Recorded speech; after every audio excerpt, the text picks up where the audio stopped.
In this video, I'm going to share with you my top 5 tips to becoming a better musician. Coming up. So oftentimes I get asked, how do I become a better guitar player? How do I become a better musician? And to be honest, I couldn't tell you because every individual is going to be different. But what I can tell you are some tips that helped me in my journey to becoming the musician I am today. And I know most of you that are watching this are guitar players, but you can share this with all of your other musician friends. These tips can apply to any musician. All right, coming in at number 5, learn to play the drums. So I'm not saying go out and buy a drum set or necessarily take drum lessons. But I think it's important for all musicians to have a fundamental grasp of drum beats and rhythms. There's many artists out there that aren't drummers per se that can play the drums.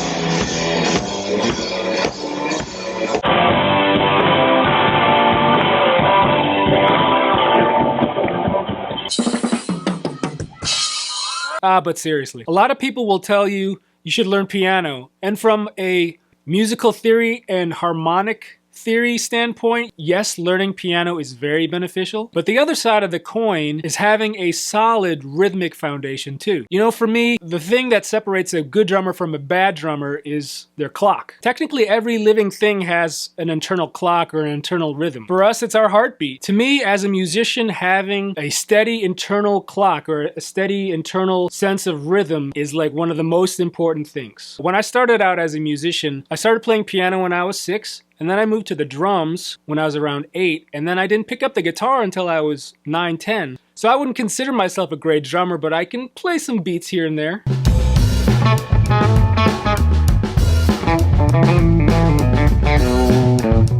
By having a good grasp of things like syncopation and subdivision, that can really help a lot in your playing. And not necessarily just rhythm guitar, but when it comes to soloing, you can come up with more interesting lines. A long time ago, I remember reading an article about Nuno Bettencourt, and he was saying that he started playing drums before he played guitar. If you listen to his playing, the stuff that he comes up with is super rhythmic and it's super syncopated.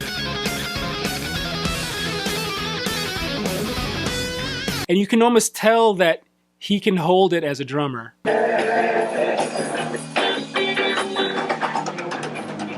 Just learn some basic beats and just kind of play them on a desk or on your chest.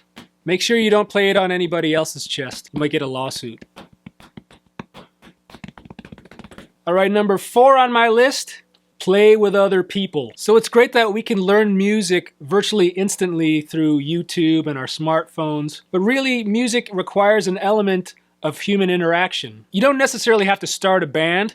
But if you can get together with like another guitar player or a bass player or a piano player or even a drummer, White Stripe style, or a singer, all of those can be a learning experience. Even if you and the other person are at different experience levels, I guarantee you're going to learn something from the other person. Because it teaches you how to listen. You're listening to the other musician so you can react to what he or she is playing. If someone is playing something really, really busy, you don't want to play busy on top of that. You want to kind of back off and kind of do something that complements what they're playing. Yes, you can jam along with backing tracks, but there is something about playing with other humans. I don't want to say spiritual, but it's very organic feeling and it's very human. And for me, one of the best feelings in the world is when you get a group of musicians together and you're playing, everybody's on the same page, everyone's feeling the same groove, and everybody's having a great time. That's like one of the coolest feelings as a musician.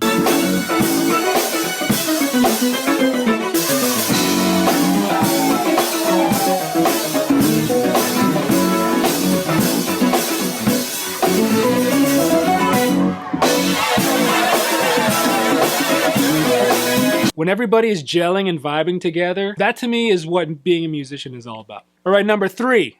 Take chances once in a while. We get locked into these musical rules where we're only allowed to play this scale over this chord, or we get locked into this muscle memory thing where this hand position and this scale right here feels good and I know it's going to sound fine, so I'm just going to stick with that. But now and then you got to get out of that box, that safe zone, move your hand somewhere that you're not used to. Go for notes that you might not think are going to work, but Sometimes they do, and sometimes it's really cool.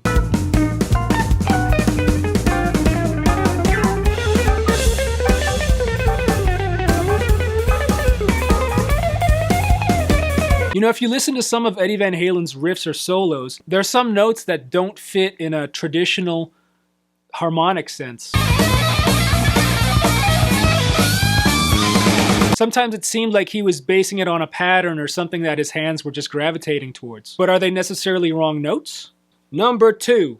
Listen to music more. When I say listen to music more, I mean really listen to music. So I don't mean listening to music in the car or at work or while you're surfing on the internet. I mean really take some time to sit down, put some headphones on, and listen to albums. When I was younger, way before cell phones and internet, I would sit on my beanbag chair in my bedroom and just listen to CDs and vinyl and tapes with headphones for hours upon end. And unfortunately, I've kind of let it fall along the wayside as I've become an adult. I think it's very important for musicians to make time to just listen to music and do nothing else, even for like an hour a day. Another thing I used to do, which I should probably do more of, is I used to fall asleep listening to albums.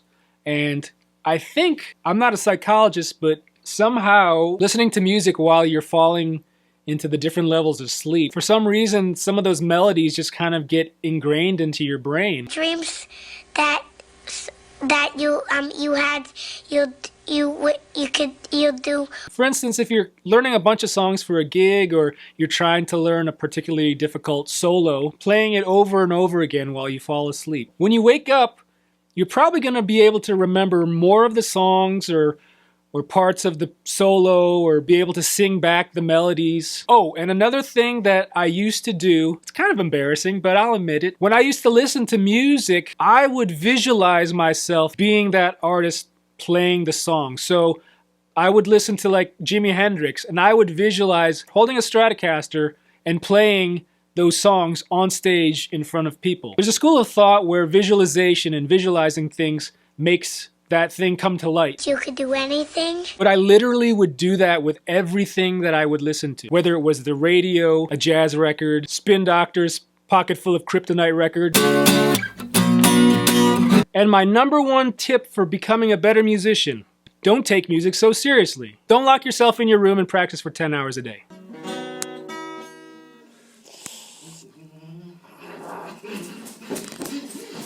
If you start getting frustrated about something you're practicing or trying to learn, walk away for a couple hours or even a couple days. Give your mind a rest. And when you come back, you'll be surprised how refreshed you are. Don't be in a hurry to get to, advanced level musician status.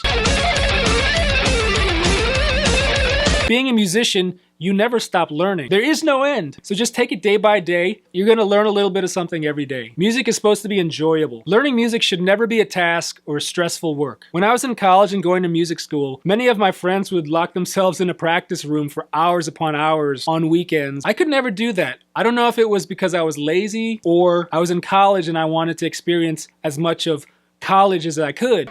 We're going streaking! Yes! I think the point I'm trying to make is, while you may be passionate about music, I know I am, there's more to life beyond music. It's important to smell the flowers. Don't let music run your life. Like I said before, music is supposed to be fun and enjoyable. Don't stress out about it too much and don't take it too seriously. Alright guys, I hope these top 5 tips make a difference in your musical quest. If you enjoyed this video, let me know down in the comments. Hit that thumbs up, share it with all your musician friends. And if you'd like to see more videos like this, gear demos, or other music related vlogs, be sure to click subscribe, and I'll see you guys later.